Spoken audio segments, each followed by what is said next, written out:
নমস্কার। উপাসনা ইউটিউব চ্যানেলের সকলকে অনেক অনেক শুভেচ্ছা ও অভিনন্দন। আজ প্রথমেই মাকে প্রণাম করে ভিডিওটি শুরু করছি। জননীং শারদাং দেবীং রামকৃষ্ণং জগদ্গুরুম পাদপদ্মে ত্রয়োসিত্তা প্রণমামি মুহুর্মুহু। জয় মা, জয় মা, জয় মা। আজকের এই দিনে আমার মনে হলো মা যে মহামায়া, তা শেষবারের জন্য যখন যাচ্ছেন তখনও আমাদের সামনে তুলে ধরলেন। সেখান থেকেই খানিকটা অংশ সবার জন্য আজকে আমরা আলোচনা করব। গঙ্গার এপারে যখন মায়ের চিতার আগুন দেওয়া হলো তখন সেখানে খটখটে রোদ। গঙ্গার অপর পারে তখন মুষলধারে বৃষ্টি।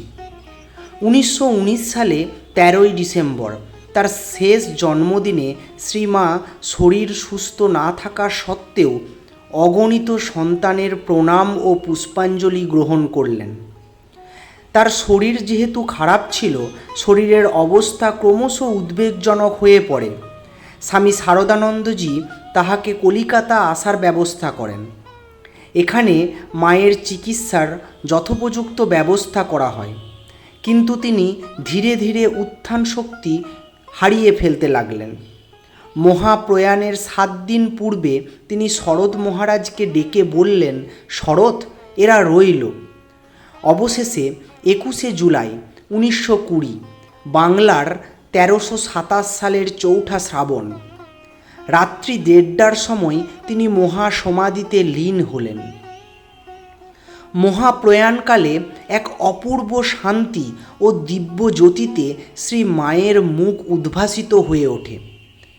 তার পবিত্র দেহ গন্ধপুষ্প ও মাল্যে সুসজ্জিত করা হলো এবং সেই সব সুসজ্জিত অবস্থায় শ্রী শ্রী মায়ের দেহ নিয়ে আসা হলো বেলুড় মঠে শেষকৃত্য সম্পন্ন করার জন্য। তাহার চিতা যখন আগুন দেওয়া হলো তখন গঙ্গার অপর পারে মুষলধারে বৃষ্টি হচ্ছে। এদিকে গঙ্গা তীর, বাড়িঘর, গাছপালা কিছুই দেখা যাচ্ছে না, কিন্তু সেই বৃষ্টি গঙ্গার মাঝখান পর্যন্ত আসিয়া থামিয়া গিয়েছে, এপারে আসিতেছে না।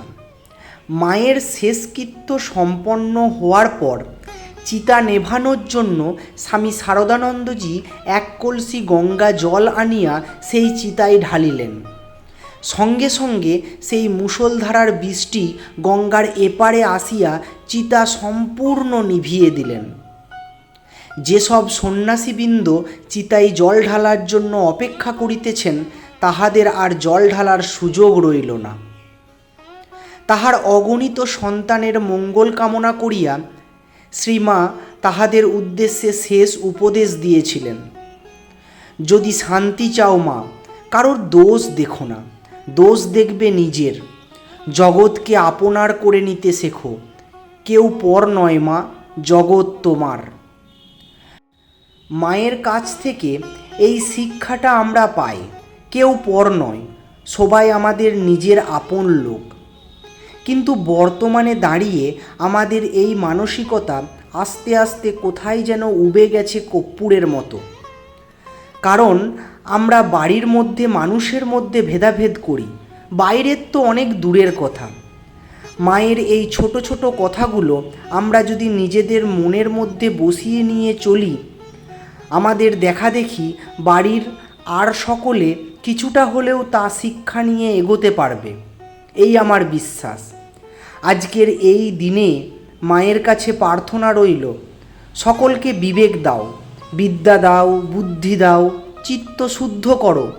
লোভ, লালসা, অহংকার, মানুষের একজনের প্রতি আরেকজনের দুর্ব্যবহার, এই সমস্ত অসুররূপী জিনিসগুলোকে আস্তে আস্তে বধ করো তথা কমিয়ে দাও, যাতে মানুষে মানুষে ভালোবাসাটা দিব্যি চলে ভালোভাবে।